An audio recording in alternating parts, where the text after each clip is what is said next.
everything all set to go here. Get everything started here. Hi, I'm Enviroboy. This is my channel.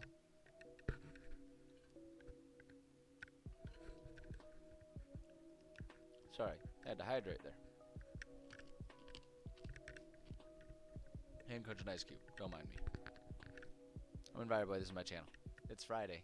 It's Friday. It's hard to be in low spirits on a Friday for me. So I got that going for me, which is pretty sweet. Hopefully the day is going well for everyone else as well. Give it a couple minutes here, see if some people will trickle in. Let's see here. I do want to see. While we're just sitting here, there's a couple things that I'm kind of curious about.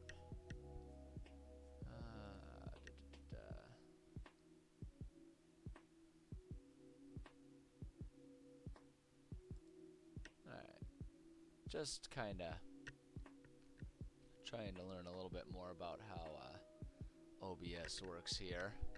New software requires a certain learning curve, and unfortunately in my life I don't really have a whole lot of time to just sort of sit and learn. So I'm kind of doing it as I go. But, you know, it's what we do. It's what we do. And, yeah, I don't know. It seems to be going well. It seems to be going well.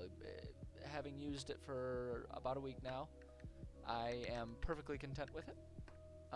And I'm encouraged by a lot of the other potential utility type of things that it presents. I think this program definitely has much more potential. It's got a lot more, you know, kind of power behind it that will make it a bit easier to, I don't know, just run and operate my stream, I guess, is kind of what I'm leaning on saying here. But I don't know, my brain's a little scattered. I'm in Friday mode, where where my brain is just kind of like, you know, do we really need to think? Do we really need to function? We're cruising right into the weekend, and it's gonna be super relaxed at that point in time. So do we really need to worry about it? I don't know. That's kind of where my head's at. Oh, there's something I need to grab here. Sit tight, just for a second. I'll be right back.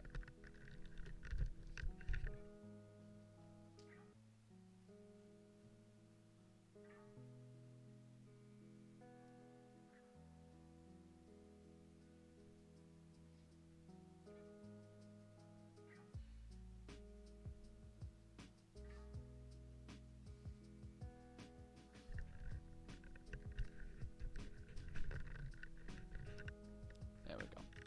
I remembered that last time we left off, we finished our writing, kind of preparing to map out and plan out our rooms for our next layer of this dungeon. So, as is tradition, I had to get my dice here so that we could do it as a random dice rolling game. I unfortunately don't have a dice cam. I've only got one cam. It would be kind of cool to get like a secondary cam that just kind of floats over the desk, so we could like have a cat cam whenever my cat decides to show up, or, you know, dice cam for whenever that's relevant. Or, you know, if I'm playing games, I've been thinking more and more about, I've actually been doing it just as I play video games in my own time, you know, whenever I do get time to play games, which is not very often. I can't complain. I play games a couple, you know, between, you know, up to 8 hours a week at least on stream here. But I have been getting in the habit again of having a notebook where I write down notes as I'm playing a game, as opposed to just like looking things up and trying, you know, and not really putting much effort into remembering things. I've been having fun having a notebook where I kind of just like, you know, take notes on what I'm doing in a game, if there's something that I think is important, or if there's like a collection that I want to keep track of or something along those lines. And so I've been thinking about doing that again for whatever my next game on stream is going to be. And it would be kind of fun to have like a notebook cam, right, where I can set up the notebook, and as I'm kind of making my own tome of knowledge for whatever game it is, you know, let you guys watch and see what's going on with that chicken scratch. But I am talking about all these wonderful ideas, and like next to no time to ever worry about, think or worry about implementing them. So, you know, best laid plans of mice and men and all that, but that's okay. That is okay. Sometimes it's okay to just do the best you can do and call it good there. Call it a day there. So, okay, I think I got everything situated. Let's go ahead and get ourselves writing here. It's time. It's time. Wait, hold on. I want to try something. I want to do something. Okay, I want to like lengthen the time here because I just want to see what it looks like. We're there, and then all of a sudden, oh, look at that fade. I love the fade. That's it, immediately, hands down. That alone right there, definitely. OBS, definitely superior to Twitch Studio. Doesn't matter anything else. I'm sorry, am I allowed to say that if I'm streaming on Twitch, but not using Twitch Studio? I don't know. I'll say it. Hot take. I don't think anyone disagrees with me, to be perfectly honest. I think I would have been considered weird to have been using that instead of OPS for quite some time. But, okay, yeah, this pen still has ink. Sorry. I have a note-taking pen right here, and didn't know if I had any ink in it. So, we left off last time. I remember last time we, hold on, I gotta organize all my crap down here so I know where everything is. Last time, we had been working on our, last segment of our,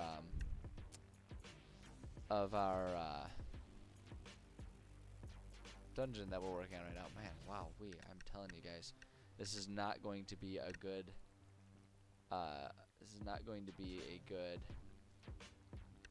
session for having cohesive, consistent, well strung together sentences and thoughts from me. It's not gonna happen here. It's just not gonna happen. But at any rate, that's what we were working on last time.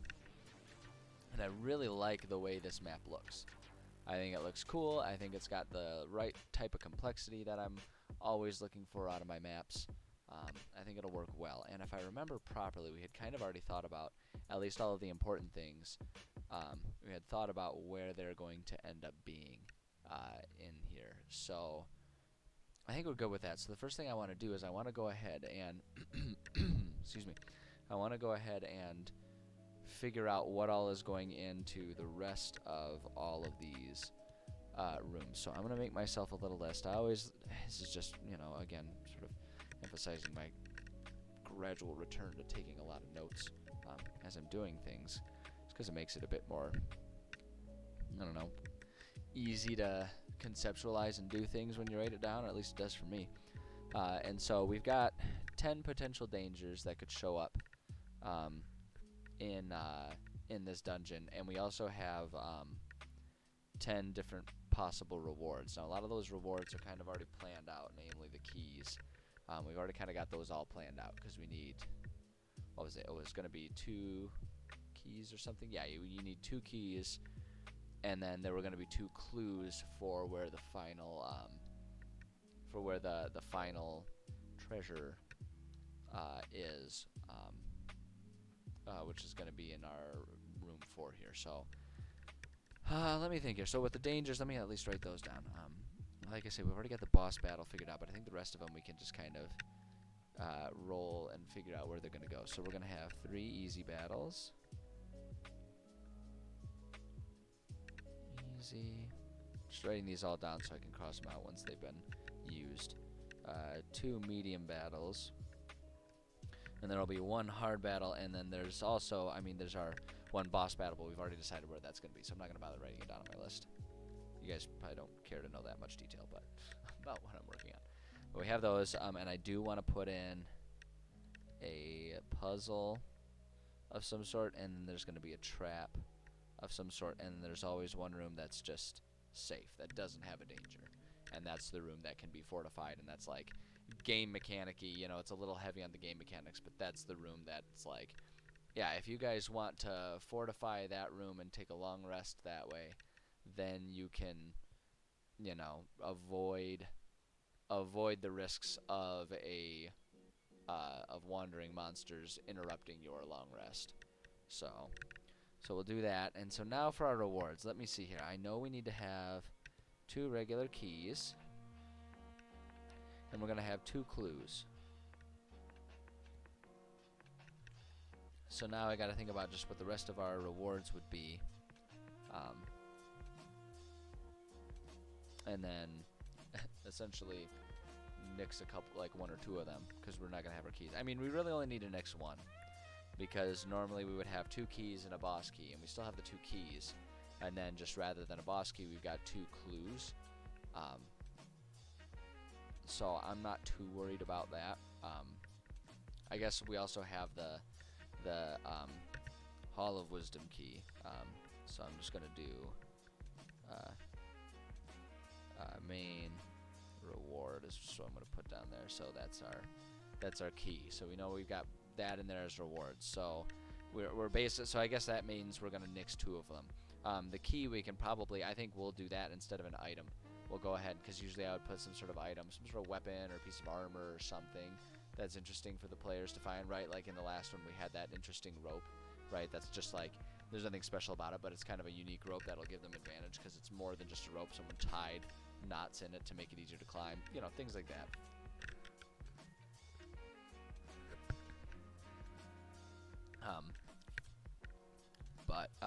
So we'll do the key instead of that. So that's good. And so then that gives us remaining. I do want to still put our compass and our map in there, because I know my players really enjoy that stuff. And then actually, you know what we can do to avoid nixing too much of the treasure that they would like to have, because then the other ones that they would want to have. Wait, hold on, let me think here. So, and that's instead of the item. Okay, so then our 3 remaining would normally be an empty room that didn't have a reward, just to screw with my players. There'd be some sort of monetary room, and then 1 room with an enchantment token. We've got 2 more, I think. Wait, hold on. 2, 3, 4, 5, 6, 7. No, we got 3 more. What am I forgetting? What am I not thinking about here? Why can't I conceptualize? Oh yes, our health. Our health stuff. That's the other one that we're missing. So we would normally have to nix 2 of those, but we can kind of only nix 1 of them, right? Because I'll just skip out on the empty one, the room that wouldn't have a reward. We'll just skip on that one, and we'll make sure that all of the rooms have a good reward for our players. So there's going to be, we either have to nix the money, the enchantment token, or the health buffs and stuff like that. And since this is right before a boss battle, I think what I want to do is I'm going to put money in there, because every player loves to find a treasure hoard. Every player always loves it. They adore it. They love it. They love just being Scrooge McDuck about it, you know, bathtub full of gold coins. Every player is obsessed with that. So I'm not going to take that away from them. We'll leave that one in there. And then I want to leave the health buffs and everything in there. The potions. I want to make them potions that will be helpful for this battle. So that way they can have that. Namely, what I think I'd like to do is have there be somewhere in there potions that will cure petrification. Because they're going to face basilisks, but this is for a young party, right? A party of level 3s is kind of what we're designing here. So I want them to not have to feel super panicked. And the other thing about it is if they find those potions before the battle, I think it'd be kind of fun to give them that bit of foreshadowing, that bit of a clue, like, uh-oh, contextually, what's going to be here, right? Because I'm thinking we can put them in a room and there'll be like a note there that says, like, in case those varmint come back or something like that, right? Like it's a problem that the giants deal with, so they've managed to get some potions that will, you know, cure the petrification. Like it's just like some sort of nuisance critter that roams around and, you know, knocks over their garbage cans at night.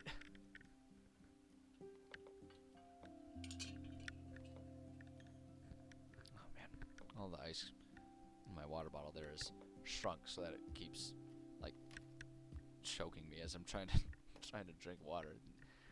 Force their way in there. Not appreciated. All right, so yeah, so we'll skip out on the enchantment token this time. So let's give them money, potions, right? 1, 2, 3, 4, 5, 6, 7, 8, 9. It was the money, potions, and then wait, hold on, what am I missing? Wait, hold on. Did I count wrong again? Got the compass and the map. We already got that one. We got the 2 keys. That's fine. And 1 clue instead of the boss key, another clue. And then that gives us, there's token, money, item, and health. So if we're skipping the empty, no, okay, yeah, we can still give them the enchantment token because we have to skip one. My goodness, I am really struggling to keep this straight in my head. This does not bode well for how cohesive all of these complex interweaving things are going to be in this layer of the dungeon. Compass map, money, potions, the main reward, that's the item.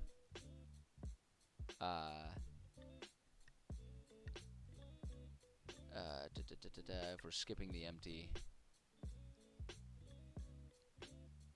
got the 2 keys, map, compass. Yeah, I'm struggling to figure this out. Okay, all right, yeah. So then we can do the token. Because I keep thinking in terms of 9, but that's because we already have the boss key. It almost would have been easier for me to just be like, okay, all right, you know, we'll write down the boss battle on the dangers and exit out. So that way I'm still thinking about sets of 10 and sets of 9 as I'm writing these things down here. Because, yeah, we've got 1, 2, 3, 4, 5. Yeah, we just need to nix 1 because we're calling one of the clues the boss key, one of the clues the empty room, and then the item, the weapon / armor, the item is going to be the key that they find that they need for the overall quest, which then that handles anything else that we need to miss. That leaves us with still the potions, the enchantment token, and the moolah that they can find. So yes, okay, I got there. I got there. It took me some oh man, a little bit more brain power than I've got. My brain is not firing on all cylinders right now. But that's okay. We all have days like that, you know.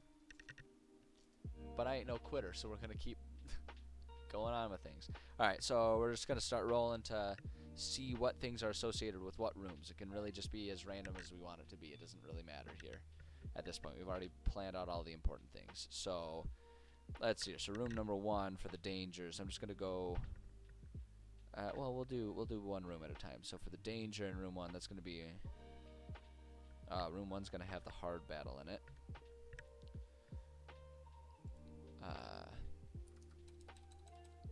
So that's a hard battle. Let's see. What's this? Hold on. This is a weird email from work that I wasn't expecting today. I just gotta check and make sure I don't have to do anything with this. I don't think I do, but come on, update. There we go. Let's see. What do we got going here?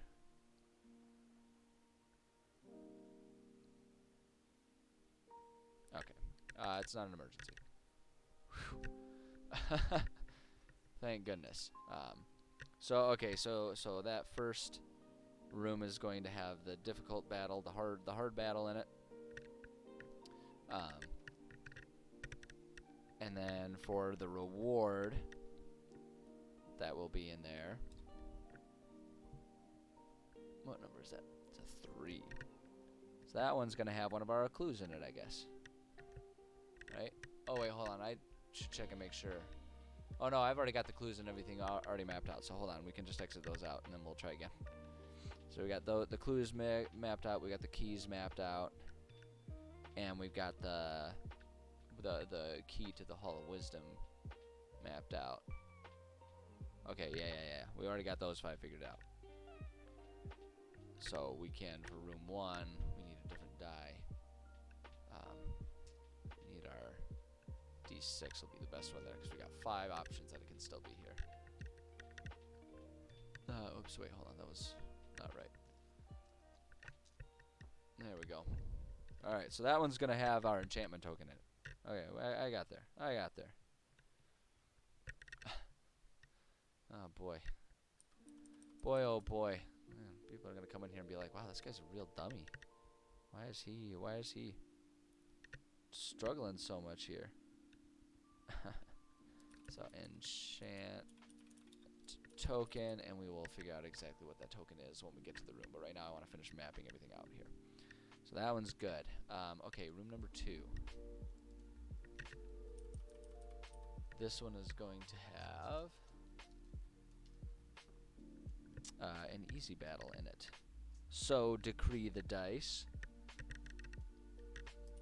Easy battle. And the reward. And that one is going to be, let's see if we can get a D4 out here now. Alright. So that one is going to have, that one's just going to have a big old pile of money in it somewhere. We knew there was going to be a pile of money somewhere in this dungeon, so why not there? Why not there? Okay, our next one, our next danger here is going to be, oh, that's the safe room. There they go. So there's no dangers in that room. Good, good. That works for me. Yep. And then we've already got the reward figured out for that one, so we can move on to the next one. That's got the boss battle. On to the next one. The boss battle and the key to the Hall of Wisdom. We don't need to, I'm not going to add any other rewards. That's a reward enough for them. There's a big pile of money somewhere else in the dungeon. They can deal with that room only having the key. Alright,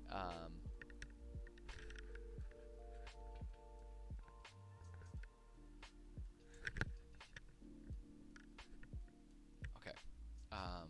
This next one, danger. How many more? Okay, we need a D6 now at this point for that. That one will have a medium battle in it. Medium battle.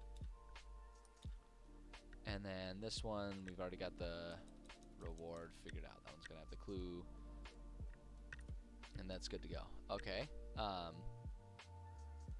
this next one then, for the danger, it's going to, oh, this one's going to have the trap in it. That's fun. Alright, and then the reward is already figured out. It's going to be this key. No problem there. No difficulties with that. Yeah.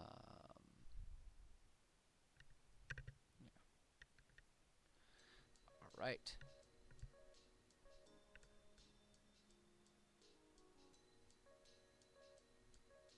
Hold up a second.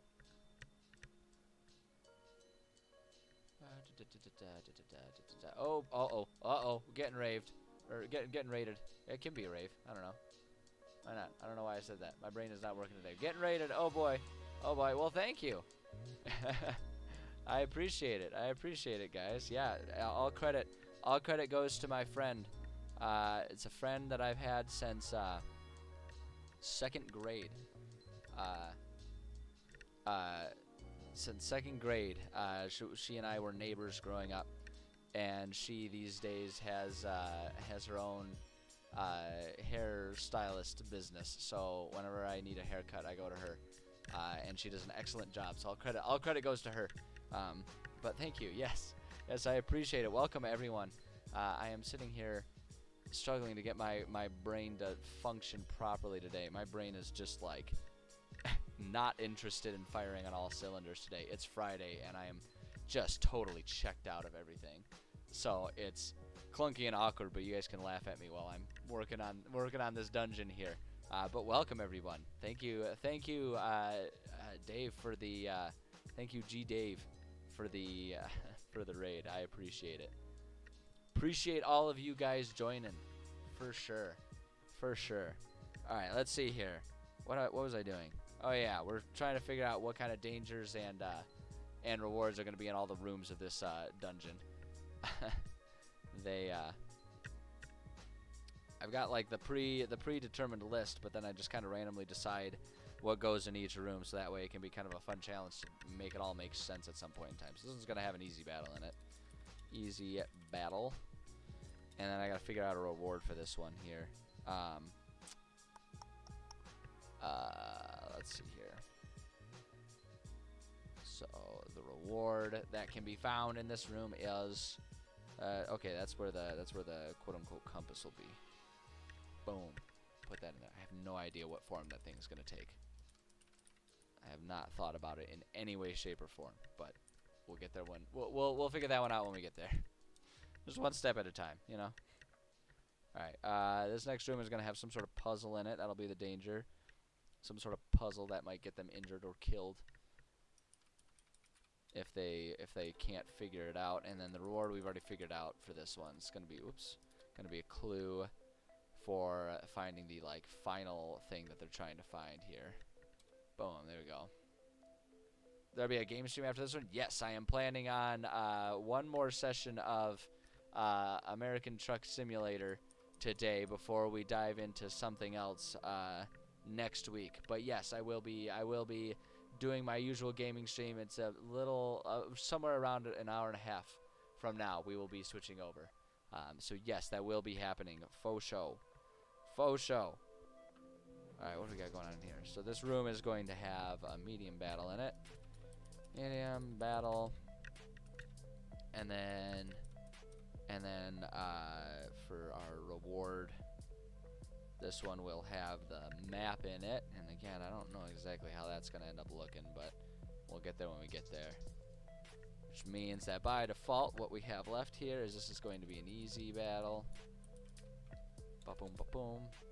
And then our reward is going to be somehow they're going to be able to, players are going to get some sort of big pile of potions that will hopefully help them handle a boss battle with a couple basilisks. Well, I mean, like, I'll make sure that they can be helpful. The hopefully is if they find them and remember to use them. You know, how many times has it happened with every DM ever in the world that you provide players with all kinds of interesting tools, and they have all these cool powers and abilities and tools at their disposal, and they never remember to use them. It's like every time you can give them the coolest stuff, and they'll be like, you know, 7 sessions later, they'll be like, oh yeah, I've got this thing, we never used it. I gave it to you, why didn't you use it?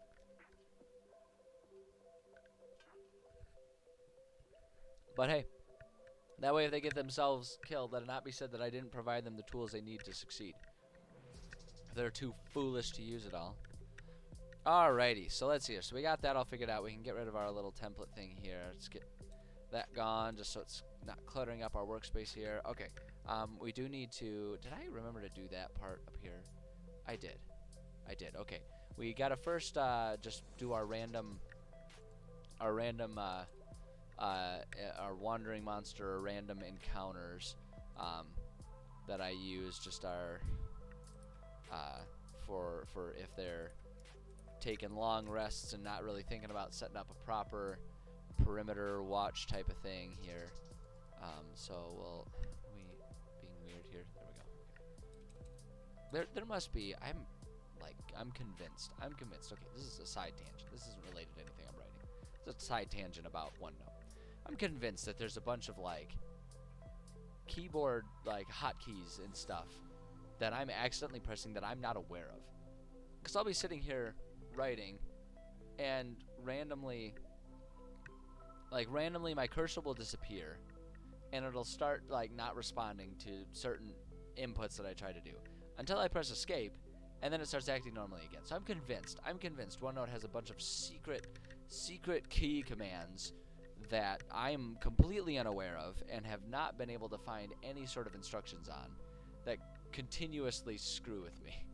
I'm convinced. I'm 100% convinced that that's the situation. Anyway, end rant. Thanks for coming to my TED Talk. Okay, so we gotta figure out wandering monsters. So I set so this one's gonna be set to a medium difficulty, 650 experience points. I don't know. We'll call one of them. We'll just say one of them is 6 giant goats, and then because those are at 100 XP a pop, and then the other one is just we'll make it 7. I don't know. It's unlikely to happen. Most my players have kind of figured out my system, and so they kind of know. Oh, if we want to take a long rest, there's this one room here that'll be easy to fortify, and if we do that, we don't have to be at risk of long rests. you know, like random things happening to disrupt our long rest. And so they will do that, and I'm totally fine with that because it forces them to still have to search through a dungeon and be sort of wise about how they do it. Yeah, see, it's doing it now. It's doing it now. You see how I'm clicking right here. I'm clicking here, and like things aren't happening. And I didn't do anything to this, but now watch this. We'll just do escape, and now it's responding perfectly. See? See? I might be insane, but it's not without reason. Anyway, sorry. I'm sorry. Got a little worked up over that one. It happens all the time. It happens all the time, and I have no understanding of why it happens. If anyone can shed light on it, if anyone like is looking at that, like it's because of this reason, you dum-dum. Like, let me know, because I cannot figure that one out.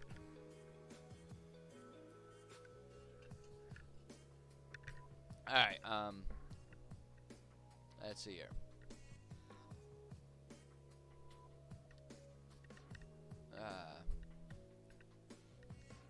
So, okay, we got that stuff all figured out here. Let's go ahead and start filling out our rooms, right? There's not really anything else to do. Not really anything else to do except for actually fleshing all this out. So, here's our final map, right, for this dungeon. We've already finished the first 2 segments, right? We've got our little giant village with our sleeping giants that are totally sleeping giants and not enlarged corpse icons that this map making tool provided me. 100%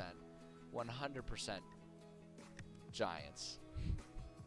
So we got that one. We got the first part of the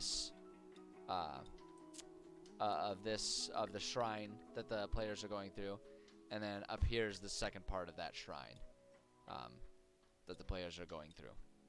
And this is a giant shrine up on a mountain that they use to make sacrifices. This isn't supposed to be void. This is just supposed to be a cliff. But there wasn't really a good way to make it apparent that this is the edge of a cliff, so I just did the space void. I don't know, maybe there's something magical about it. The giants seem to think so, because when they make sacrifices, they just chuck crap off the cliff and are like, yeah, there you go, mountains. This is a gift for you. Enjoy that. But, yeah. So, okay. So we're in room 1 here, and this one is going to have, what was in here again? This was the difficult battle, the hard battle, McCormick, and an enchantment token. Okay, interesting. How am I going to explain all that crap in there? First off, a hard battle is going to have 975 experience points in it. So let's just go with a cool 1,000 and say there's 10 giant goats wandering around here.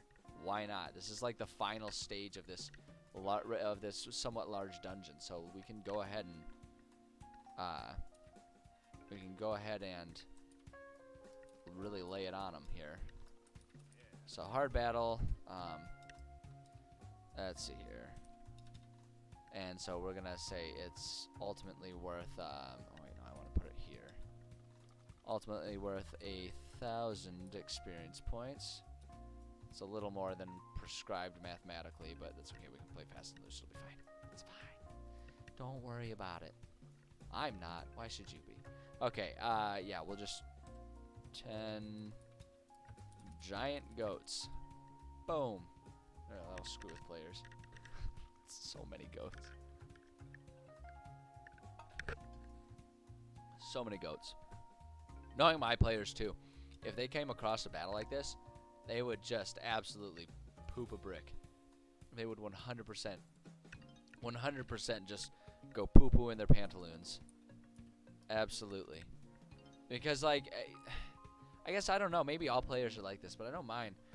They are easily intimidated by monsters. Like, they will have a battle where one character gets knocked down to half health, and their mentality will immediately jump to, like, oh my god, we barely made it out of that one alive. You see how much damage that one guy took? And I'm sitting here as a DM being like, what are you talking about? You guys slaughtered. Like, of course you got hit a little bit. It's a battle. It's a fight. You're fighting. But now they freak out about that kind of stuff. So if they saw 10 of these goats, which they will have by now in the dungeon encountered, and the goats can do a fair chunk of damage to them, right? If they encounter that, though, they would see that and they'd be like, we run away and cry and maybe wet ourselves. Like, that would 100% be their reaction. So all the more reason to throw it in there, just to screw with them. So let's see here. As you step out, because no matter what with this one, we can, so when we're adding our descriptions, no matter what, when we see our, so here's our layout here. And so recall that they're approaching, they enter from in here, from down here. And in fact, I'm going to actually do a little, enter, oops, hold on, I want to make the font size smaller here. So let's do that, and then there we go. Enter, so that's where they come in from. Let's just move that a little bit. Bada bing, bada boom, there we go. Okay, so we can do that right there. So they're coming in from there, and so they have a few different access points to walk through. These doors are unlocked. This door is locked, but these doors are unlocked, so they could go through there, they could go through there. And then we have various holes in the wall, like we've been doing in all the others. It's kind of like the gimmick of all of these giant focused rooms and dungeons and stuff, is that the walls are big enough, because it's giants, that they can scuttle around inside the walls like they were mice or something, right? Because they're in giant land where everything is big and they're tiny, and yeah. So no matter what, the only way to get to and from area 1 here is for them to go in through go through the wall. That's the only way to access this area. And I've kind of thrown this in here more than anything as like a red herring, as just a place for them to explore that could be dangerous. So they could, I mean, it's got a cool item in it. It's gonna have an enchantment token in it. It's got a cool item, but they you know, they don't need that to progress, and so they have to think about if they really want it. They'll have to try and decide if they're willing to earn it. But for the sake of description, we can just say, as you step out through the small crack in the wall, you see a herd of 10 giant goats grazing by a nearby tree. Oh, here we go. This is how we'll really mess with them. I got it. I know how we're really gonna mess with them. I'm gonna put in just a little DM note here. I've started adding like DM notes in a different font color in the middle of these things, so that way I remember them at the proper time. You know, whenever the day comes that I run this dungeon, which may not be for years, who knows. Let's see. So you see a herd of 10 giant goats grazing by a nearby tree. So then we're gonna do perception DC. I think we're setting it to 11 right now. It's just pretty low, but these guys, this dungeon again is meant for a pretty low level party still. So a perception check there, and so if they pass, oh, actually, you know what I'm gonna do before I do that? See, to notice token. So do that right there. You notice, oh, it turned the half parenthesis into black, but I'm not going back and changing it. I don't want to.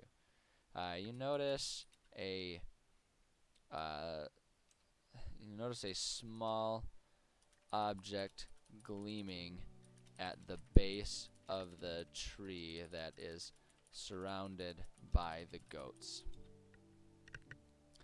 It looks like some sort of lone coin.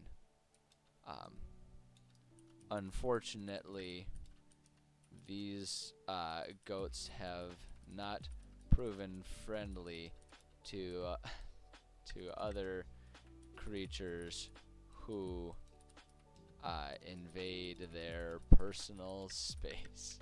So it's like, okay, if you want it, better be ready to fight some goats. So we can do that, and that'll give them the option. So that way, that'll mitigate the panic. That's good. That'll help tamp down the panic that players inevitably feel every time they have to draw their sword, which is just so funny because it's D&D. It's an adventure game. It's expected, it's understood, expected, and encouraged that they will be fighting lots of things. That's the whole point of it. But you know, so we can do that there, and then we'll just do enchantment token, right? Because that's the find there. Let's see here. So I'm just gonna put the note there just to make sure I'm thinking about it properly. Because maybe they just decide to assault the goats without even having noticed the token. So we'll just put the other note here just to make sure. I've got a couple places to notice it. Perception, DC 11 to notice.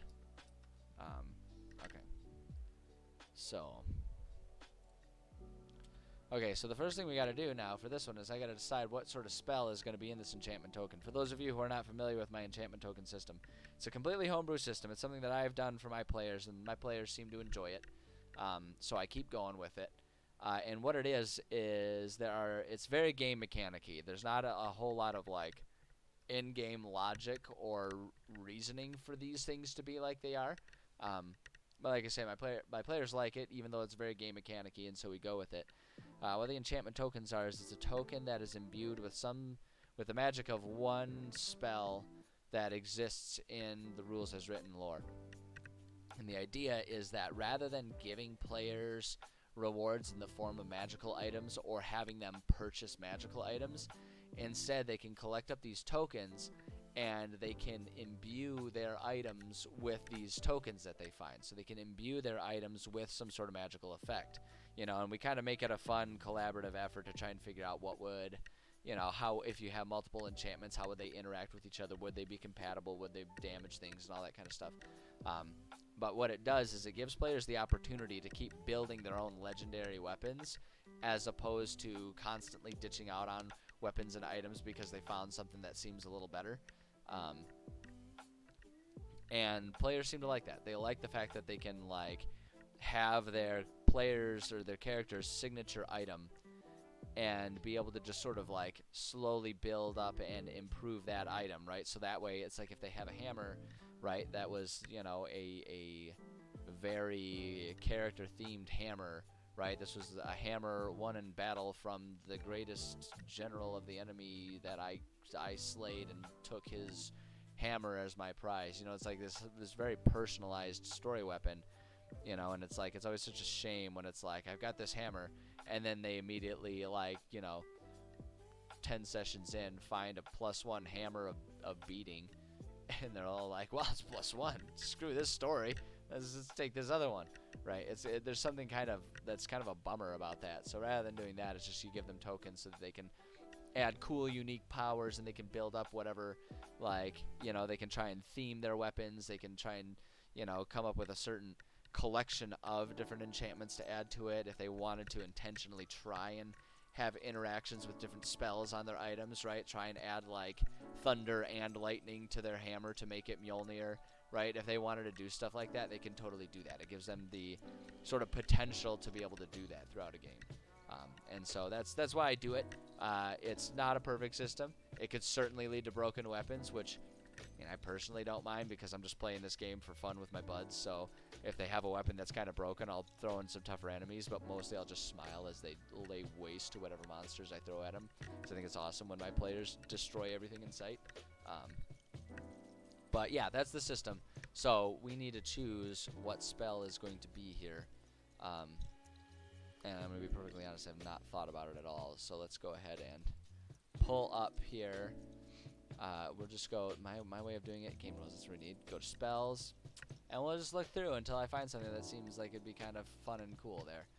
So we got spells here, and these, so I kind of also mitigate a little bit, make sure things don't get too powerful for players too early by, based on what level they are, having specific levels of spells. So since this is a level 3 dungeon, or it's intended to be a dungeon for level 3 players, I'm only giving them a first level spell enchantment token. So it's not going to be all that OP, or at least that's the intent of it. They wouldn't start getting like level 8 and 9 spells until they're like, level 17 and 18, 19 or 20, right?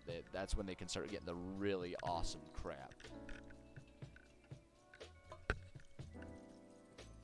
So, let's see here. No idea. No idea what one I want to do here. I try to keep them kind of thematic to whatever's happening in the dungeon. But I don't know. I don't know. Hold on, let me go ahead and check here too. We can check in our previous parts of this dungeon what ones I've done. And that can give us sort of an idea of how I've done. So wait, hold on. Where are the notes here?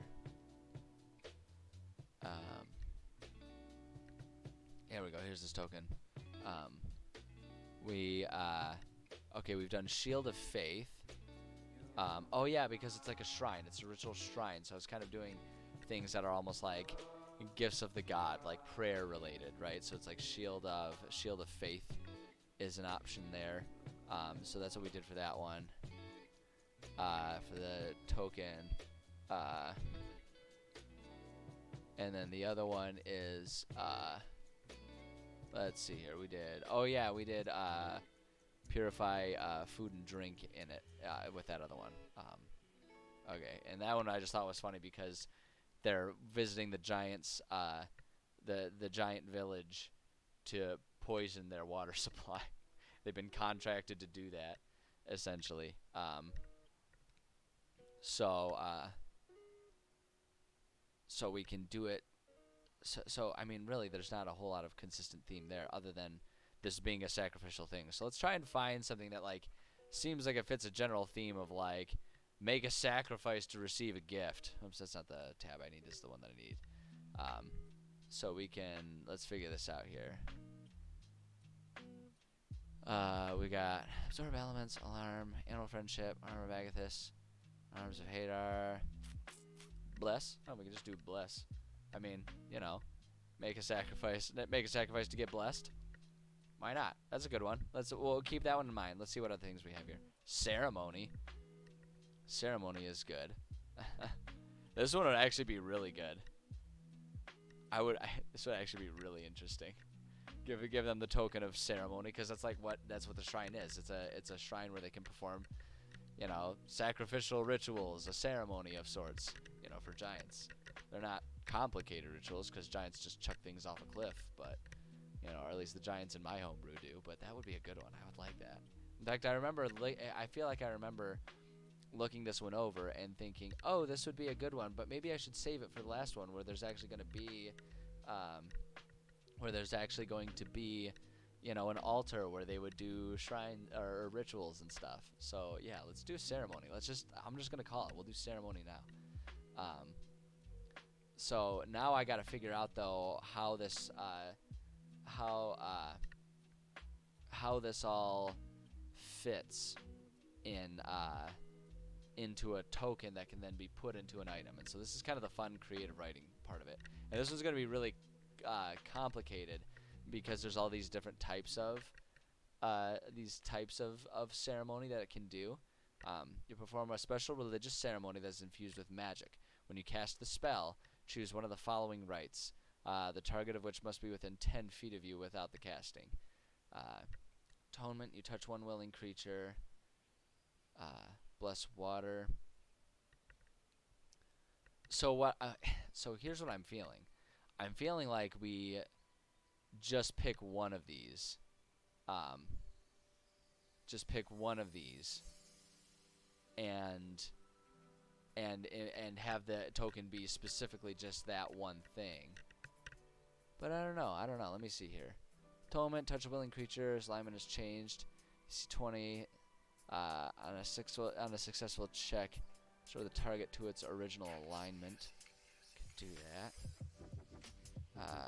Bless water. See, that doesn't really fit, right? Coming of age, touch one humanoid who is a young adult for the next 24 hours. Whenever the target makes an ability check, you can roll a d4 and add the number rolled to the ability check. Oh, okay. Creature can benefit from this right only once. Interesting. You can only come of age once. Once you've come of age, you are now just of age. So that makes sense. And dedication. Touch one humanoid who wishes to be dedicated to your god's service for the next 24 hours. Funeral rite. Funeral rite. You touch one corpse for the next 7 days. Target can't become undead by any means. Short of a wish spell. That's actually an interesting one. I almost like the idea of just doing that one, like as if the Giants would do that just to make sure their sacrifices don't get up and walk away from the mountains, right? So because they're sacrificing, animals or people that they capture off the side of the cliff, they just chuck them, right? That's it's the stupidest. It's the stupidest ritual, but it cracks me up every time. Yeah, we can chuck them off, right? But then they their ritual is this funeral rite thing, and target can't become undead by any means short of a wish spell. So it's just like they cast that. So it's like, yeah, we're giving this captured dude to the mountains, chucking him off a cliff, and we want to make sure that he doesn't just get up and walk away after being a gift to the mountain, because that would be rude. So they cast that. I really like that. That actually cracks me up. Touch you. Let's see. Or wedding. You touch adult humanoids. Ceremony of touch. That would be weird. I don't like that. I don't want to think about that one. Wedding. You touch adult humanoids willing to be bonded together in marriage. For the next 7 days, each target gains +2 bonus to AC while they are within 30 feet of each other. A creature can benefit from this right again only if widowed. Oh, you can't even get out of it with divorce. You gotta sacrifice them if you wanna intentionally be able to do that one again. This is a really interesting one. It's a really interesting one.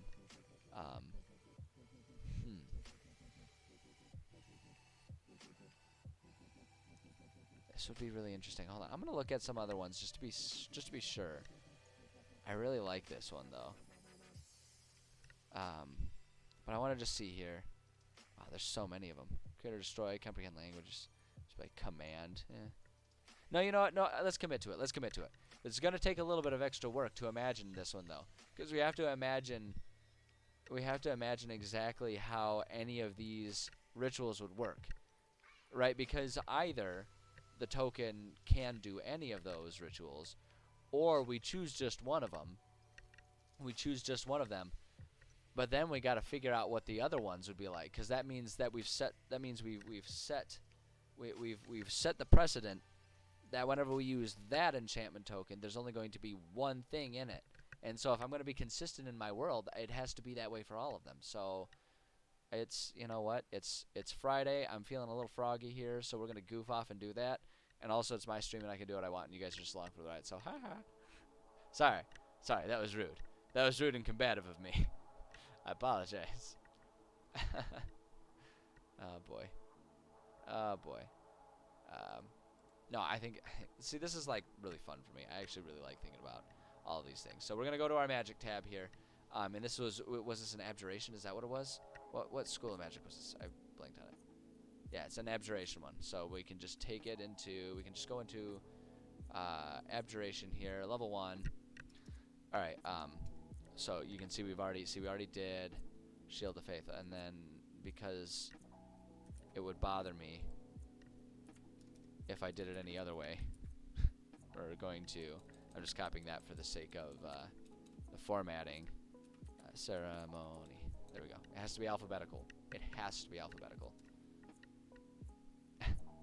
I will not accept it any other way. It has to be alphabetical. All right. So ceremony.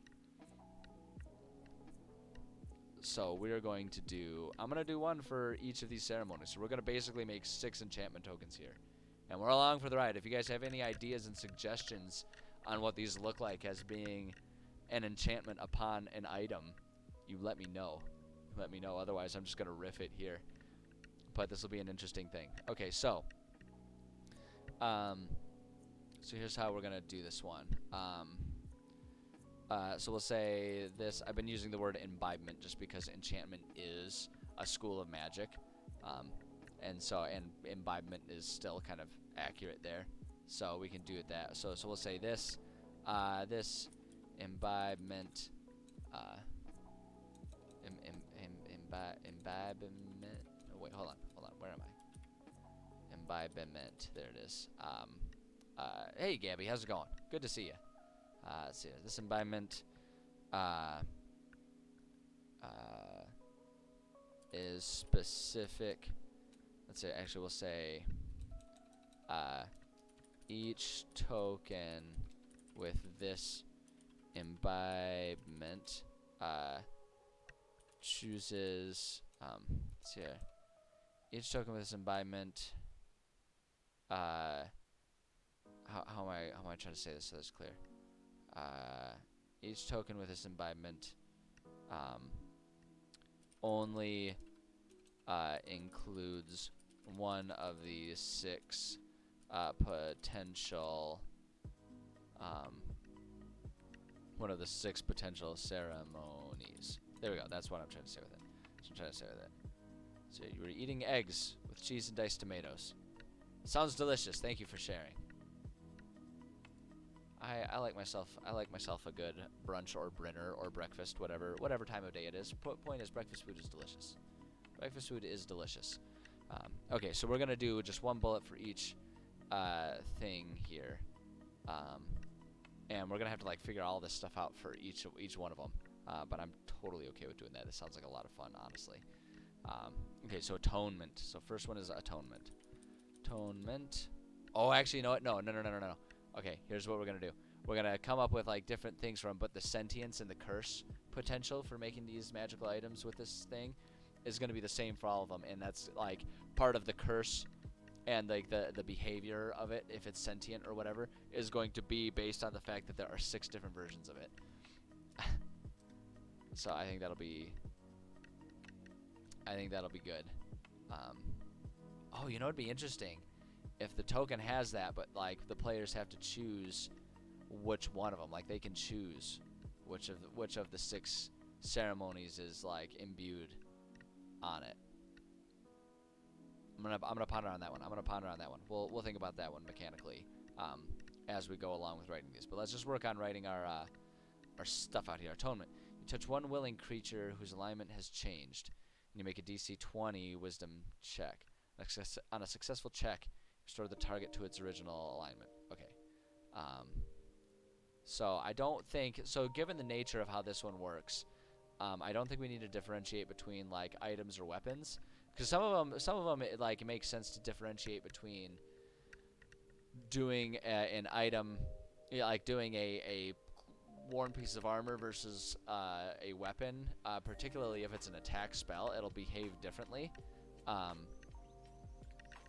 So it's like if you're doing acid spray, like casting acid spray, like including that on your sword will probably end up functioning a little different than on your gloves. Like if it's on your glove, then it's like you can touch something and like the glove will secrete acid or whatever, and then if it's on your weapon, the blade maybe has like acid that coats it or something like that, right? So it's a little different in those situations.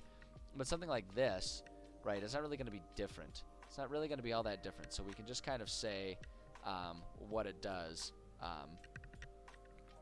And so I'm thinking for all of these, it's whatever player casts it. So we'll say when player recites the ritual phrases while holding the item. When player recites ritual phrases while holding the item, they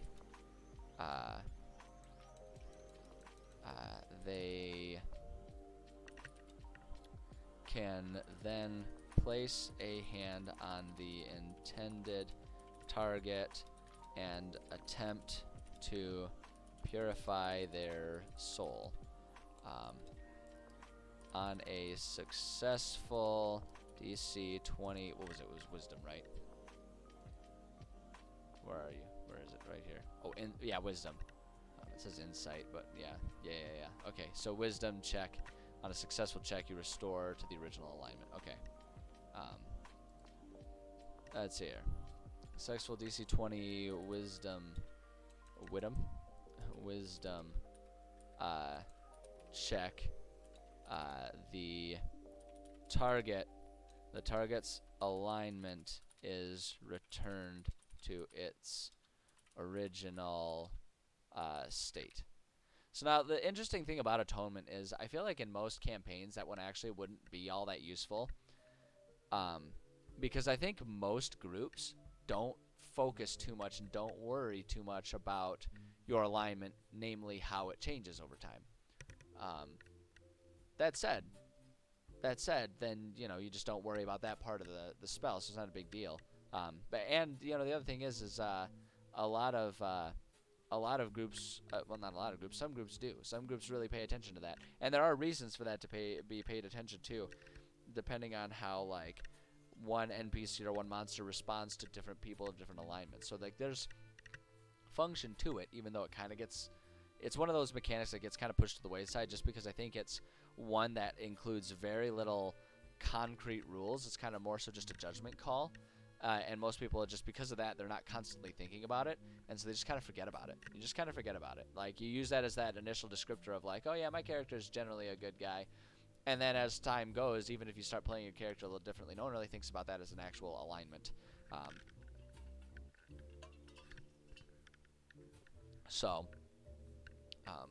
But yeah, so it's still there. And then, let's see here. I don't think, and so a lot of times I'll include different details about it at different levels, but I don't think this one can really be cast at a higher level. This one's just cast at level 1. Let's see. So I'm not going to worry about that. So that's really all we need to do for it. And it's really just going to be, like, I think for the most part it's going to be pretty straightforward with all of these, how it's all cast. As an enchanted item, because the player will have to recite whatever words to cast the spell while holding it, right? So it's not as complicated of an enchantment, but still kind of fun to think about. Let's see, what do you got? Trying to get ideas for creation myth in of your new world. Ooh, that's a fun one, because you can really just kind of go with whatever you want. You can do like so the question is then, are you talking about creation of existence or just creation of the world, right? Because those are two different things. If it's just the world, then you can have plenty of gods existing beforehand that then played a role in it. If you want to ground it in a bit more reality, you can just have it be, like over time, stardust gathered and condensed into a planet or something like that. There's a lot of options for you there. You got the world at your fingertips for that one.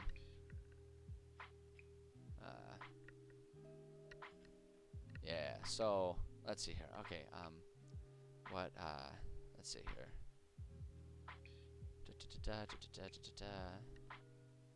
Okay, that's what I'm looking for here. So the next one is bless water. Touch one vial of water and cause it to become holy water. Oh, okay, there we go.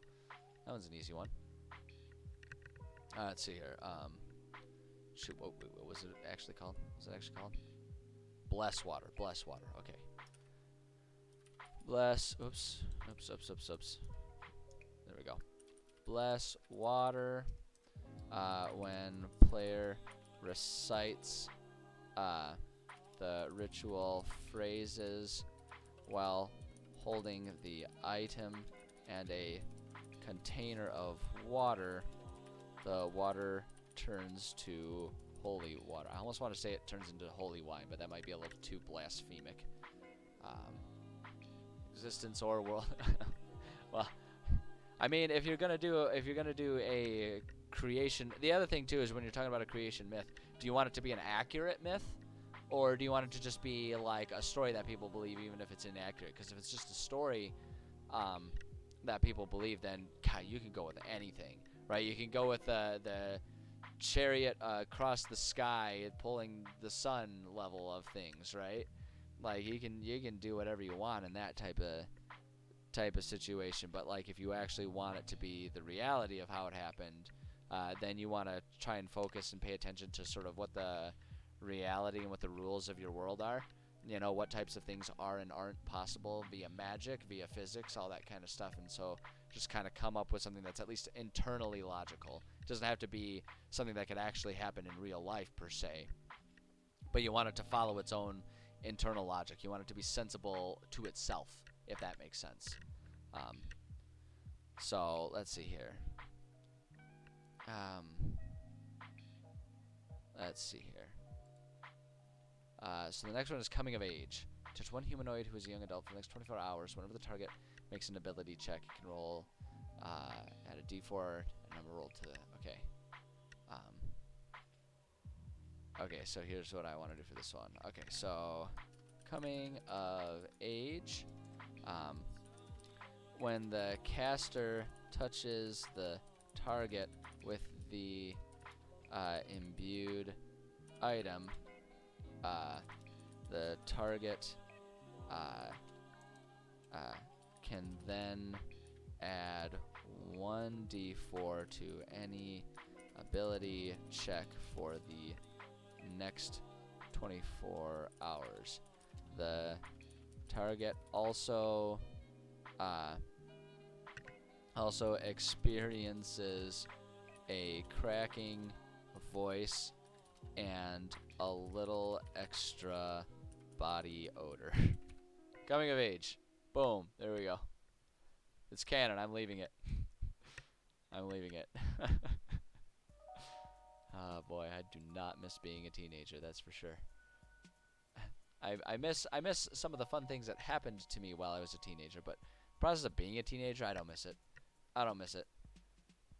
Alright, dedication. You touch one humanoid who wishes to dedicate to be dedicated to your god's service for the next 24 hours. Whenever the target makes a saving throw, you can add to 1d4 and add that. Okay. Okay, so dedication is about saving throws, whereas coming of age is ability checks. Okay. Okay, so dedication. If the owner of the item recites the ritual phrases while touching the target with the item, that target can then earn the favor of the caster's patron god. And so then what we'll say is, if the target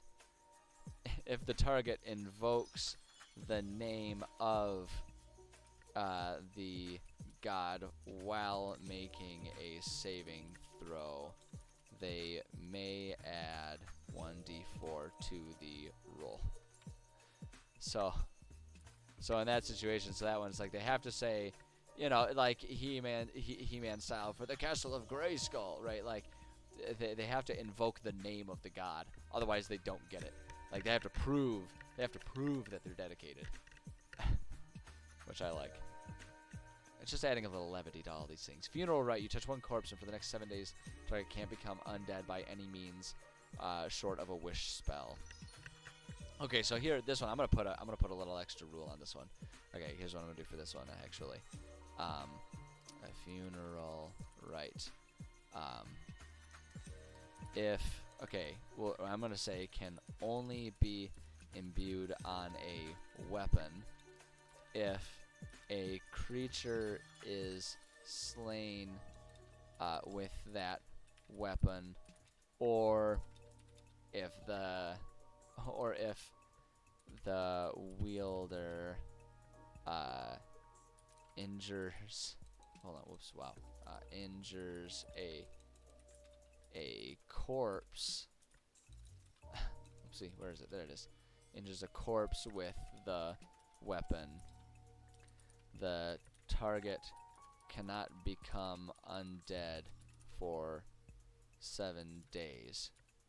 There we go. Only works once per day. We'll do that. I like that. So it's like, it's not just that they can cast it. It's like, no, it's imbued on a weapon, and so you have to somehow damage the body, whether they're alive or not. You have to damage them with that thing, and it only works once per day. And I almost like the idea of it being like, just got to be wise about who you injure with it, right? Oh man, I don't know if you guys could hear the pops on the mic from that one. That was a good back crack right there. I'm gonna tell you right now. Whew, that was a good one. All right, so then the last one is wedding. Oh, that's right. For the next 7 days, each target gains. Actually, you know what? Now that I'm thinking about it, it'd be really fun to like have these ones only be able to be added to a certain type of item or something. But I don't know. I don't think I'm going to be that restrictive. I think the funeral rite one being restrictive is funny and amusing, so we'll leave it like that. Okay, so this one. You touch adult humanoids willing to be bonded together in marriage for the next 7 days. Each target gains a +2 bonus to AC while they are within 30 feet of each other. Creature can benefit from this rite, again, only if widowed. Okay. Wedding. If the caster is let's see, if the caster has the item on their person and they touch 2 willing participants, they can bond them in marriage. The happy couple gains +2 to AC for 7 days when within 30 feet of each other. That's actually like that's pretty close to each other, honestly. To make sure you have your armor bonus there.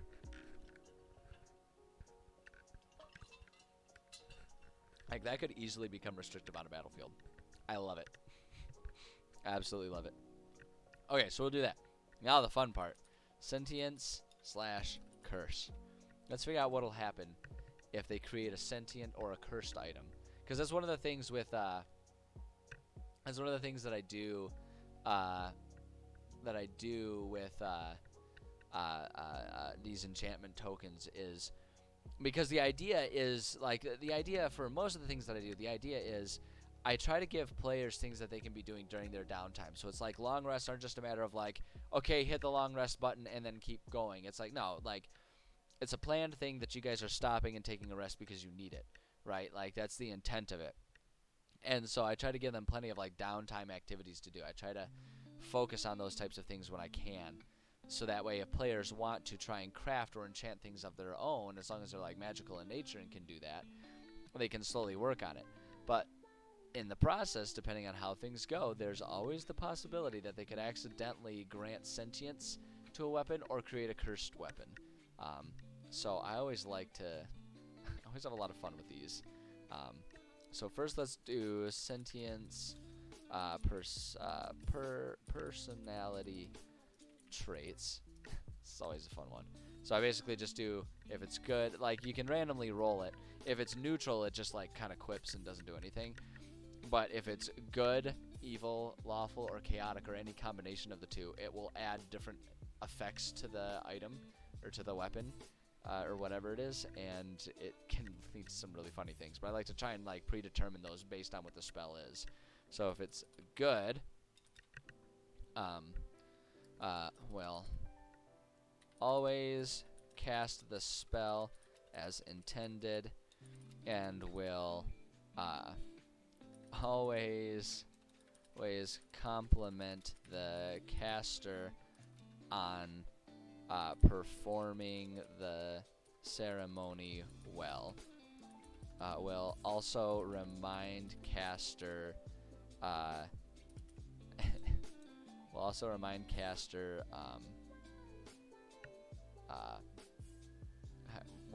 trying to say? Like, I've got something that's amusing here.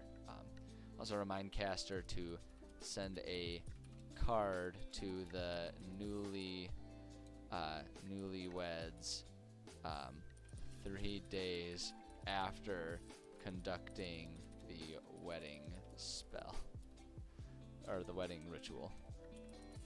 So if they cast the wedding in 3 days, they'll be like, hey, you should send a card to the new couple. I bet they would love that. You could mention how beautiful the wedding was. And it's just like, just a little too goody two shoes. If it's evil in personality,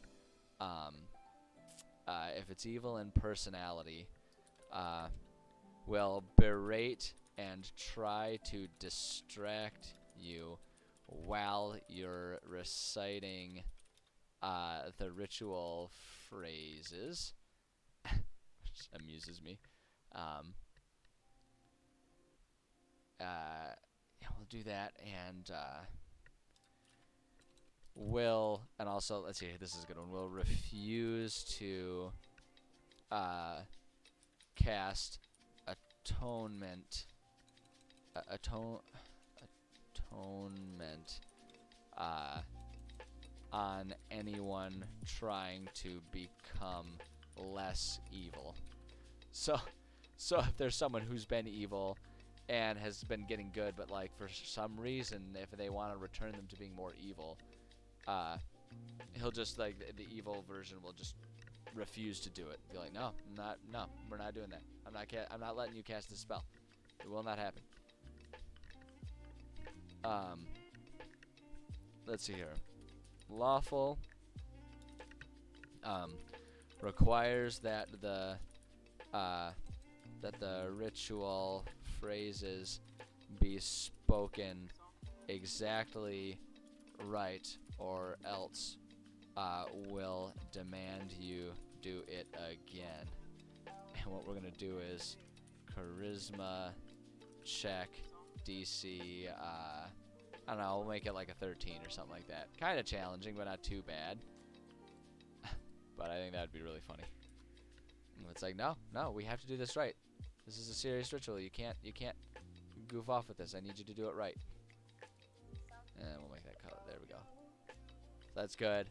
And then chaotic. Oops, no, shoot. I need back to my usual. Chaotic. So if it's a chaotic personality, will randomly choose which ceremony to cast, regardless of what the caster intends. So just like it just chooses one. So, and for that reason, I actually think that the best thing to do for this one is to I don't know. I think it'd be really funny. So if it's chaotic, so actually what I think it should be is like the player, each token with this imbibement only includes one of the 6 potential ceremonies. What I'm gonna do is I'm gonna actually say this. I'm gonna change this a little bit. When player imbues this token to an item, they choose which of the ceremonies they are intending to keep. May only pick one. The only time more than one is imbued is if it is given chaotic sentience.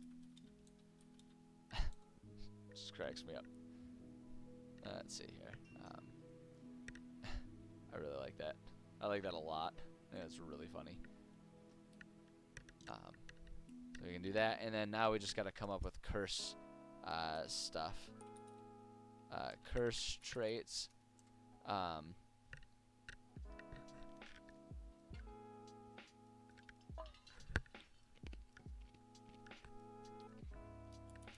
If the item is cursed, is permanently bonded to the owner and can only be removed by magical means. That's pretty standard for a curse. Pretty standard for a curse. And then I usually try to have some sort of reason they would want to get rid of it too. So for this one, okay, here we go. Occasionally, cast the spell without prompting from the caster. If the item touches anyone at all wasting that day's charge.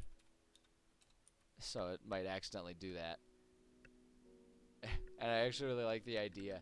So the one thing that would be really funny with that is what I'm thinking is it would be really funny if there were two like characters that secretly had crushes on each other, and the thing just like randomly cast the wedding, the wedding ritual when they were like, you know, when they were just like sitting next to each other or something like that, and accidentally brushed against each other, and suddenly they both they're both married, and they can feel like the magical bond, and they don't understand what happened, and they're both super embarrassed about it because they had a crush on each other, so they were willing, and it just sort of happened. So anyway, I don't know. Okay, so that'll work. That's good. That's good stuff there. And the thing about this too that I'm not too worried about whether or not I got it right or anything in this first one is, one, it's homebrew. It's just supposed to be fun. It's whatever. And the other thing about it too is I always work with the players, and if they have a better idea on how it could like be imbued in an item, as long as I approve it and think it's fun, then it's like, yeah, okay, yeah. If your guy is gonna try and enchant an item with it that way, and that's how they're gonna try and get it done, then yeah, absolutely, we can do that. So it just gives players a lot of freedom and gives them just something else fun to try and do. So we'll do this right here. So enchantment token. Let's see here. Imbued. Whoops. Need that to be black text. Imbued with the ceremony. I'm gonna put that in quotes here. The ceremony spell, and then I just do that right there, just the link, so that way we can link to it. It links just to the page, not to the specific spell there, but as long as it's to this page, to the right page, then I can just like scroll as needed to find it. But I always like to add those links there just to make sure it's as easy as possible for me to find these things when I'm in the middle of a session and someone asks me a question about one of the mechanics or something. I'd be like, oh, here we go, bloop, click the link, and it takes you there. Okay, so let's see here. As you examine this coin, you see that one side is engraved with what appears to be an image of an altar. Boom. And that's all we really need for it. That's all we really need for it.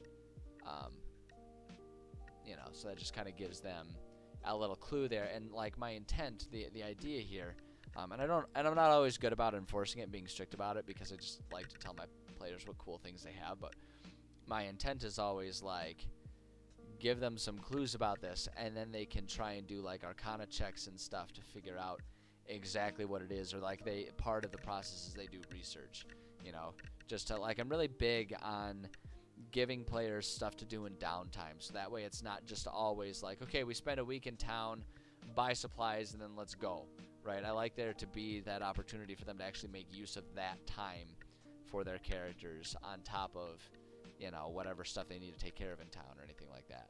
So, alright, so that's good. Let's go to our map just to make sure we've kind of already got it decorated here. Oh, shoot. I described them seeing stuff at a tree, then I proceeded to not have a tree there. So let me go to our object tool and let's put a tree. Yeah, there we go. Okay, just put a tree there. Yeah, that's silly of me. But that works just like that. Put that tree there, they can go out there and they can see there's all the goats just like grazing over here under the tree, and like there's a token there. And what we can do, this is one of my favorite things to do. Anyone who's watched my streams knows that I love to do this. This is one of my favorite things. Check it out. Zoom in a little bit here. We got a small pile of a few coins here. What we'll do is we'll set it to under, right? And now we can just go like, boop, there we go. Now there's a single coin under that tree. Single thing under there. Let's see here. 9 lives to live. That's a lot of lives. That's awesome. Thanks for streaming and sharing. Oh, anytime. Glad you're getting ideas. I appreciate you being here. That's kind of the whole thought process behind starting this stream of mine, where I share my homebrew writing stuff. It's just a way for people to discuss and enjoy and get ideas from each other and everything. So I'm glad that I am achieving what I set out to achieve with it. That makes me happy.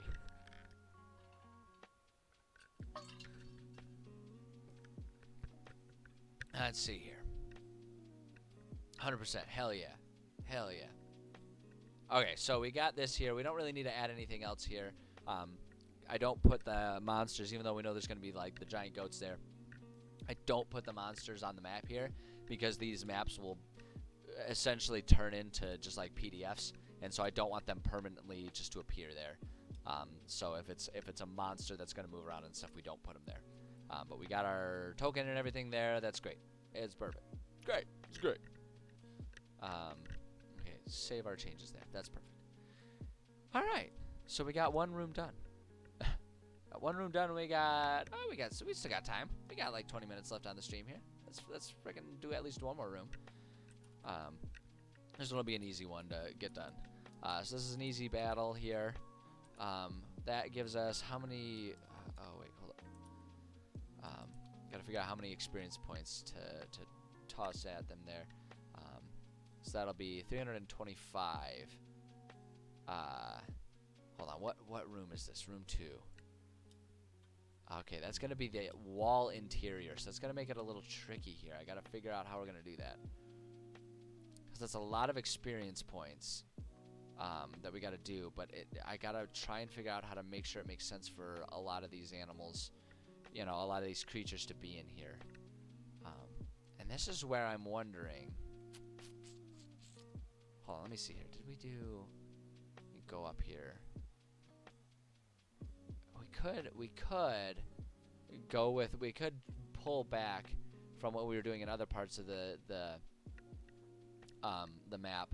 I don't like adding too many different types of monsters. I kind of like things to be just like. I like there to be just a small subset of enemies and monsters and stuff in a single dungeon, or at least a single set of the dungeon.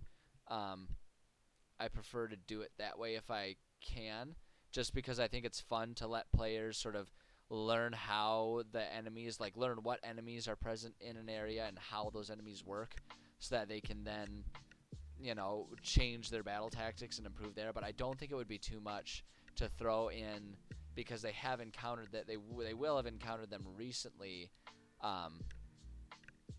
in the other parts of this dungeon, the giant lizards, because that'll just give us some more options. That'll make sense for them to be in the wall interiors, right? If they're just big lizards, that'll make a bit more sense than like goats running around, because I've established the concept that in here the goats are using the cracks in the walls and stuff to wander around and like use them as like safety areas, and they learn to like then use these rooms. So that's why we can have goats wandering around in rooms of an otherwise empty building that has doors that are closed and locked. So that kind of explains it there that way. But in terms of a bunch of them just like chilling out in a room, it'd be kind of weird if there's like a line of 7 goats just like, sitting there chewing the cud in the wall for 2 reasons. One, it'd be weird for the goats to be there, and 2, goats don't chew cud. But okay. I don't know why that phrase came to my mind, but that's okay. It'd be camels, but anyway. Camels are like big giant desert goats, aren't they? In a way. When I'm trying to prove a point, they are. I don't know. Anyway, I'm getting distracted. But I think we can get away with doing lizards and weasels in there. I think that'll give us a bit more to work with for those interiors. So if we're going with, what was it, 325 experience? Yeah. So that could be, we could do, that'd be like 6 lizards and 1 weasel, 5 lizards and 3 weasels. Let's do that way. Let's do that breakdown. So that'll be the 325 experience points on the button. And then no underline there. 5 giant lizard. It's the variant one, so they have like the spider climb. That way within the rules they'll have the ability to climb the walls, which I think makes it a much more interesting thing, because the wall interiors are going to be such a restrictive battlefield. I like giving the lizards the ability to go up and down, it's doing that thing again. I told you, it does that. I don't know why it does that to me. Anyway, yeah, so because it's such a restrictive battlefield, because it's so narrow, letting the wizards go, the wizard lizards, letting the lizards go vertically up and down the walls opens up the battlefield and makes it more complex, and will add a lot of difficulty to the fight for the players, because they will have to think about things that can kind of come down and, you know, chew them and then leave, right? Wizlards, Wizlards. That sounds like a knockoff of Twizzlers or something. Wizlards, new class and race. That's just the nickname given to lizard folk wizards. Wizlards, lizwards maybe. I don't know. Whatever. I do love me a good pun. Let's be real here. Let's be real. I'm always looking for any chance to do punny things when I can. Alright. Those are worth 25 XP a pop. Yeah, that'll work right there. Okay.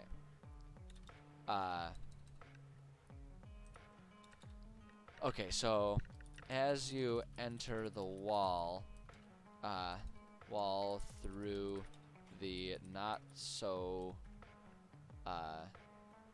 small crack, right? Because that's what it is. There's cracks in the giant walls that let them roam around inside of there. Let's see. As you enter the wall through the not so small crack, you can immediately tell that this wall is teeming with life. In front of you,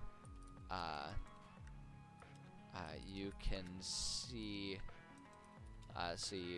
the gleaming eyes of the weasels that you are well aware have made these walls their homes.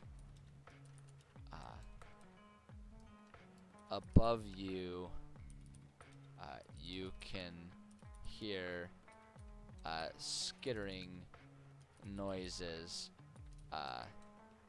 of the large lizards that hide in these walls as they scurry about. Boom, there we go. And that gives our intro. That gives a little bit of stuff to describe to our players. Simple enough there. No complex mechanics. That's nice and easy. Underline here. Now we got to give them money. This is a quick, easy thing to figure out here. The way I like to do this, I believe it's been working again here. I go to the loot gen here. This tool is super handy. Super handy. Challenge rating 1 through 4 is perfect here. We'll just roll the loot here as it's a treasure hoard. Perfect.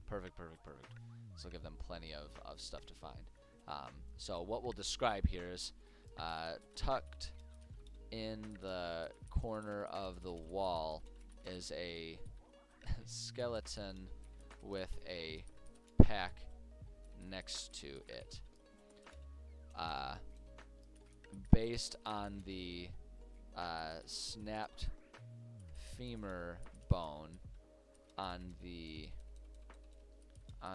otherwise ignored corpse, suggests that long ago a mountaineer, because it's up in the mountains, this dungeon is, a mountaineer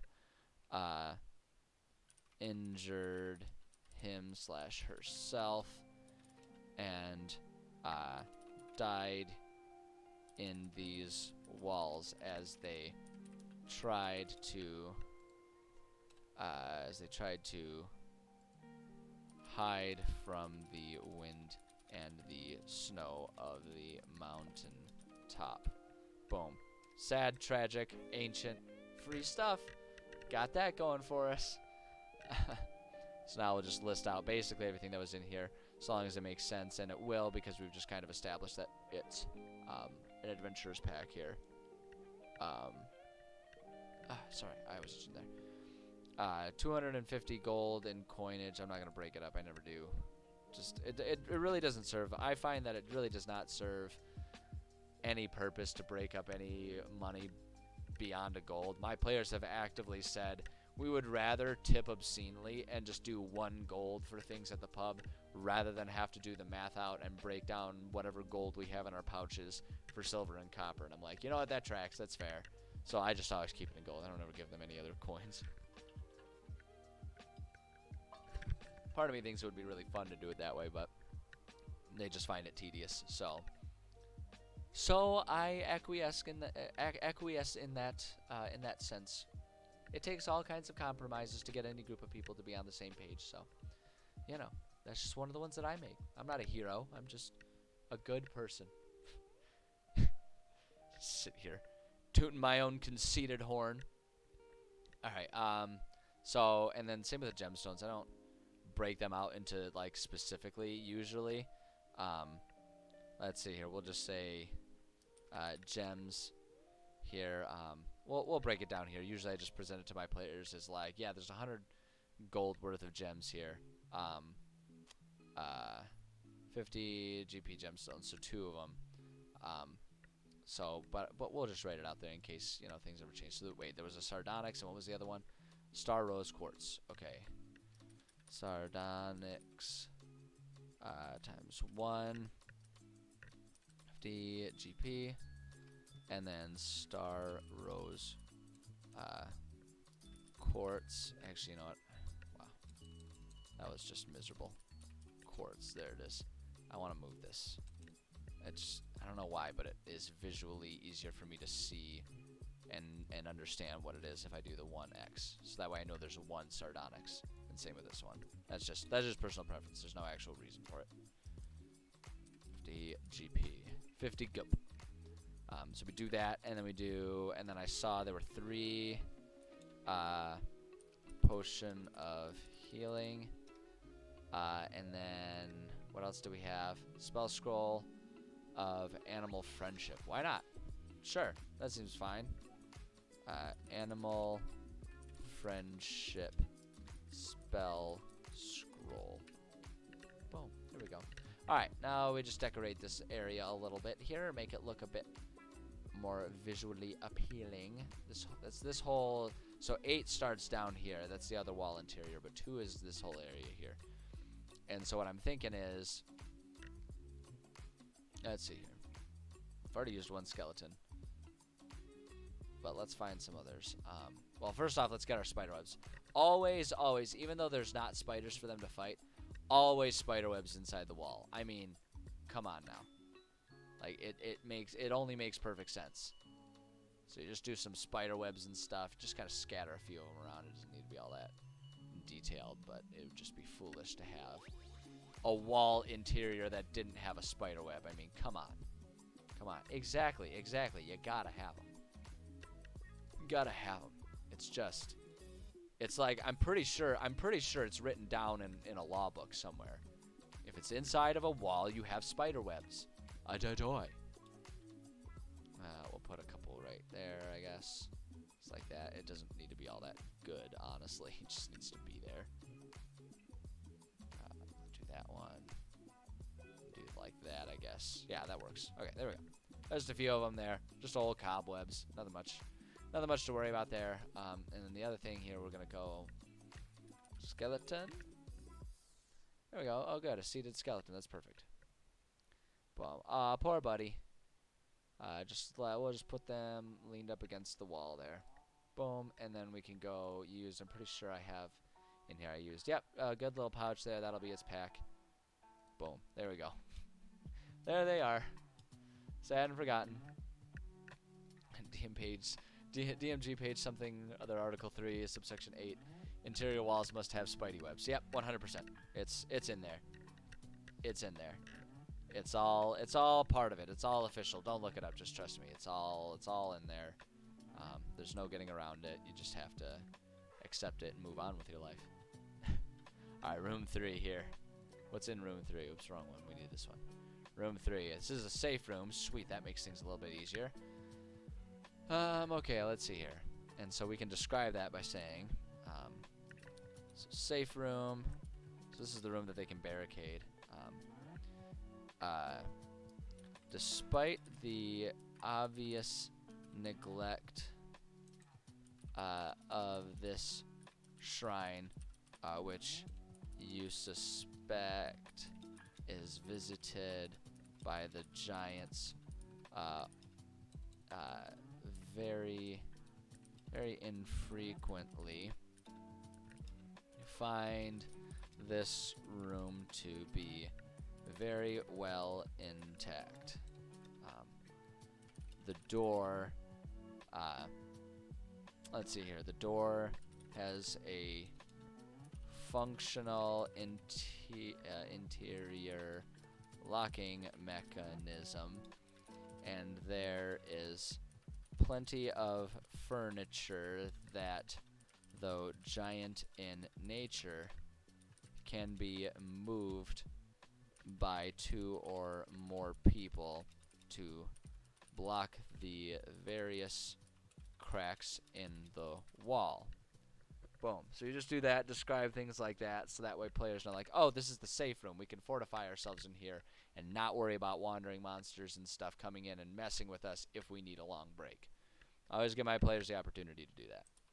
Like I say, it's actually a way to mitigate it so they don't do long rests too often. Because players will have the tendency to be like, oh, I used up 2 spells. Hey, let's just take a long rest. And then not really think about the timeline consequences and all that kind of stuff. Because I rarely enforce the timeline consequences just because I want them to feel free to do side quests and stuff if they want to. But that way, it's not like they can just be like, all right, clear the room, long rest. It's like, okay, if they're going to do that, then there's going to be a lot of wandering monsters that can then impact them. If they want to not worry about that, rather than leaving the dungeon, I give them a little room like this. So it's like, okay, here's a room that's safe. You guys can fortify it if that's what you want. Because leaving the dungeon, you know, or just having a fortified room, functionally, it just doesn't really change anything. Except that if I can convince them to do it in the room, that might limit their downtime activities and stuff like that. So that, you know, plays impacts on it a little bit there. But that's the logic behind it. And so now the reward here. So this is going to be a room 4 key. And so what we'll say is hanging on a hook roughly 10 feet above the ground, because this is a giant's temple, then the giants are somewhere in the range of 20 feet tall. So hang on a hook roughly 10 feet above the ground on the wall by the door is a key. It is an iron and unassuming key, but you suspect it is an important part of this shrine. Boom. And that's all we really need to say about it, honestly. This is an easy room to do, which is perfect, actually, looking at our time. We'll go ahead and decorate this room, and that'll bring us probably just about to the end of the session here. So this one, I described there being plenty of furniture and stuff. So, okay, first off, it's giant furniture, so it's got to be giant. Got to be nice and big here. So here's what I'm thinking. I'm thinking we'll go ahead and put a couple desks here, right, with a couple chairs. Do we have... Oh, here we go. Here's the chair. Boom, chair like that. Chair like that. A little off kilter there. That's fine. And then let's do... Where are they? Here it is. We'll do a couple beds that are also in this room, right? Because like the idea behind the shrine, for anyone who hasn't been, who isn't aware of how I've been doing this whole dungeon so far. Actually, no, hold on. Let's redo those a little bit here. I want to do them just a little bit differently. Boom, and then maybe cram one more in right there, right? So the idea behind this shrine is that the giants will make a pilgrimage. I can even pull up the map to show, right? So here's our world map. It's a little sparse, but it's starting to get filled up a little bit as we write more stuff. So this is the shrine that we're making right now, and the giants that live in this village will make pilgrimages when it's time for them to do their like religious rites or whatever. So they make a pilgrimage up there, but because of that, while they're at the shrine, they need plenty of places to sleep and stuff like that. So there's just like a bunch of old nasty beds, stuff that are like probably at this point in time so full of like goat poop and stuff like that from all the critters that wander in and use the beds. But they're giants, they don't care. They're kind of simple. It's cool. Now the only thing I want to know here, they do not have little icons of keys, which would have been kind of neat to put like a little key icon there, but alas, here we are. So that'll actually do just fine. We don't really need a whole lot more than just that, for the giants. That's all we need there, and we'll know that the key goes right there. But I think that looks good. And that's progress made. That's progress made. I feel good about it. And yeah, the timing is just about perfect. So what's going to happen now, as always, I'm going to take just like maybe a 15-20 minute break. Rest my voice a little bit, grab something to drink, run to the bathroom, all that good stuff. I'm going to take a little bit of a break, and then I'm going to come back, and when I come back, we'll be doing video game streams. We're all done writing for the day. So I'll come back, and right now, this is going to be the last day this week. This week I've been just playing American Truck Simulator. Just sort of taking a chill break of intense story-based video games because we just finished up Mass Effect, and there's always a lot of intense story that is involved in that game, so it's always nice to have a little palate cleanser. So that's what we'll be doing when I come back, like I say, in maybe 15-20 minutes or so. So if that is of interest to you, stick around or come back in 15-20 minutes, and I'll be here doing that. If that's not of interest to you, that is totally fine. I get it. It's a very sharp it's a sharp change from doing the writing streams here. So if you're just here for the writing, here for the D&D content, I totally get that. But that's what's about to happen. So as far as the writing stream goes, thank you to everyone who stopped by. I always appreciate people coming by, people sharing ideas, looking for ideas, all that kind of stuff. I appreciate it, and I'm honestly flattered that people are interested in my streams and the stuff that I'm doing. So thank you so much for stopping by. I appreciate you. I do. If you want more discussions and you have ideas that you want my opinions on, or you just want to generally talk about D&D stuff, I do have my Discord. Feel free to get yourself connected with that. You can find the link on my Twitch channel. I also have a YouTube channel where I do put up the VODs. It's chaotic. It's very disorganized because I'm very bad at managing a YouTube channel. I'm slowly learning how all this stuff goes, just like one day at a time as I have time to try and figure this stuff out. But it is there if you want to see any of my other VODs for writing or gaming or whatever that exists. So check those things out if you're interested. Other than that, I'm going to go take my break. So I will either see you in a few minutes, or hopefully I'll see you next week. Next week I should be doing my usual streaming schedule of Monday, Tuesday, Thursday, Friday at the same times. So if you want to see more writing, you can stop by on Monday. I'll be hopefully bright-eyed and bushy-tailed after a nice restful weekend. We'll see how the weekend goes. But yes, regardless of when the next time I see you is, I appreciate each and every one of you. Thank you so much for stopping by. Take care of yourselves. I will be back in just a brief amount of time. Okay, bye.